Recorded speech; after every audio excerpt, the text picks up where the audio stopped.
All right, let's just dive right in. Today, we're going to peel back the layers of what has to be one of the most famously brutal, most pointed, and honestly most brilliantly constructed songs of contempt in all of music history. We're talking, of course, about Bob Dylan's Positively 4th Street. Wow, the song just wastes zero time, does it? That opening line isn't a warm-up, it's a direct punch to the gut. This isn't some slow-building story, it's an indictment right from the get-go. No setup, no warning, just pure, raw confrontation. And believe me, from this first line on, the pressure never, ever lets up. Yeah, and that's the thing to get right away. This isn't a story, it's a full-on confrontation. The whole song is built around this intense dynamic between the speaker and this unnamed you, and that turns it from just a piece of art into a weapon aimed directly at a specific target. And think about that relentless use of that one single word, you. It's such a powerful technique, isn't it? It's not just him addressing someone, it's more than that. It narrows the focus completely. It creates this kind of aggressive intimacy, and it totally corners the target. There's just no escape. He's not just talking about betrayal in general, he's pointing a finger right in their face, basically saying, I see you.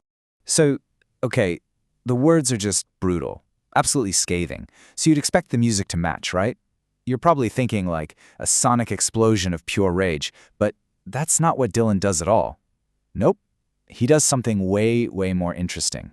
And this is really the central irony of the whole song. There's this massive, deliberate disconnect between how the music sounds and what the words are actually saying. And it's that contrast that makes the whole thing even more, well, frankly, even more disturbing. I mean, look at this. It's like a split-level listening experience. The music itself, it's catchy, it's steady, it's almost inviting. But floating right on top of that really pleasant sound are some of the most contemptuous lyrics you can possibly imagine. That controlled, calm music, it makes the disdain feel so final. It's not like a hot-headed scream that'll pass. No, this feels like a cold, hard verdict. You could almost call this emotional friction, right? The pleasant music doesn't soften the cruelty at all. In fact, it does the opposite. It frames it. It makes the bitterness memorable. You can even hum along to it. And that clash is exactly what makes the hostility so psychologically unsettling. It's this vicious takedown delivered in the friendliest sounding package. Okay, so this brings us to the next layer of the puzzle. We've talked about the what, the brutal words, the surprisingly sweet music. But the question that has absolutely fascinated listeners for, over half a century now, is the who. So who is this takedown about? Who is this person on the receiving end of one of the most legendary musical insults of all time? The song, it gives us just enough detail to know that, this is personal, but it doesn't give us enough to actually solve the mystery. And believe me, the theories are all over the place. Was he aiming at the folk critics who felt totally betrayed when he went electric? Or maybe it was someone specific, a rival from his old Greenwich Village scene. Or, and this is a big one, was it never even about one single person, but more of a composite character, representing all the hypocrisy he saw around him? But here's the thing, and this is probably the most crucial point. That ambiguity, that's the song's greatest strength. Because he refuses to name a name, Dylan elevates the whole thing. It stops being just some petty gossip and becomes this universal, timeless statement on what betrayal and false friendship really feel like. Now, to really get why this song hit so hard, we have to zoom out for a second. We've got to place it in its absolutely explosive historical context, because this song didn't just appear out of thin air. No, it landed like a live grenade right in the middle of a cultural war. I mean, 1965 was just a total firestorm for Dylan. Think about it. In July, he goes electric at the Newport Folk Festival and basically causes a riot among the folk purists. In August, he drops the landmark album Highway 61 Revisited.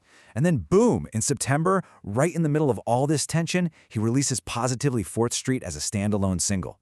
This wasn't just a song, it was a message sent directly into this incredibly conflicted artistic climate. And the format here really matters. The fact that he released it as a standalone single, not just buried as another album track, gave it this extra sharp public profile. It basically turned what felt like a very private grievance into a very public address, a communique to an entire scene that was hanging on his every move. So, you gotta ask why. Why, after all these decades, does this song still hit so hard? I think it's because the social dynamics it absolutely dissects, well, they're more recognizable now than they have ever been. The song just perfectly diagnoses this feeling we could call hostile intimacy. You know, that unsettling relationship where everything on the surface looks like closeness? There's familiarity, there's access, but just underneath all of that, there's resentment, surveillance, maybe even hidden contempt. It's that feeling of proximity without any actual trust. I mean, doesn't that sound incredibly familiar? In our age of social media, platform culture, and all these performative friendships, the song's critique of, strategic alignment and status seeking, it just feels more potent than ever. It's kind of the perfect anthem for a world where you can be surrounded by people but have no idea who's actually on your side. And this is where it all comes to a head. The song's final lines are just its most devastating. Dylan takes that classic, almost cliché plea for empathy, stand inside my shoes, and he just twists it into the ultimate expression of disgust. The goal here isn't to get them to understand. The goal is to force the target to feel the full, crushing weight of his contempt. And that leaves us right at the song's unresolved moral heart. So what do you think? Is the speaker a righteous truth-teller, bravely speaking truth to power? Or is he just a master of cruelty, using his incredible genius as a weapon for some personal revenge? The song never tells you. It just leaves us to grapple with that question all on our own.